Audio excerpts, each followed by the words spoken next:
Calculons l'intégrale de la fonction 1 sur exponentielle z2 moins 1 sur le cercle de centre 0 de rayon 2 parcouru une fois dans le sens direct. Et on va le faire à l'aide du théorème de résidu. Donc on pose f de z, la fonction qu'on souhaite intégrer, 1 sur exponentielle z2 moins 1.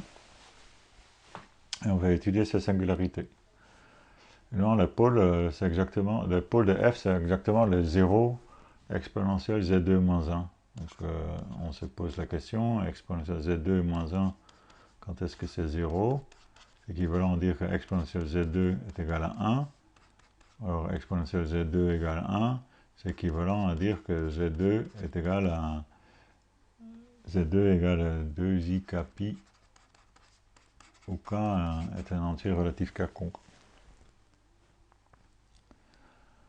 Donc du coup, on s'intéresse aux singularités qui sont dans le cercle d'intégration C plus 0, 2. Dans le cercle de centre 0 et de rayon 2. Donc on voit que, c'est quoi le module de z? Le module de z, si z au carré est égal à 2i k pi, le module de z, c'est la racine carrée du module de 2i k pi. Et donc ça, c'est la racine carrée de 2, valeur absolue de k, pi. Et donc si k non nul, racine carrée de 2, valeur absolue de k, pi, évidemment est supérieur ou égal à racine lorsque k est égal à 1, donc la racine de 2pi. La racine de 2pi, c'est plus que la racine de 6, donc c'est strictement supérieur à la racine de 4 qui est égale à 2.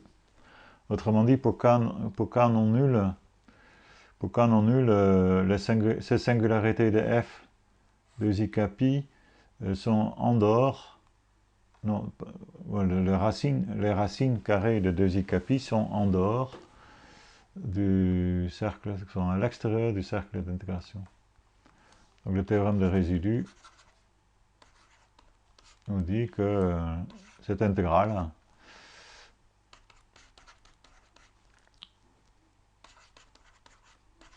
ne dépend que du résidu de f en 0, et c'est 2i pi fois le résidu de f en 0.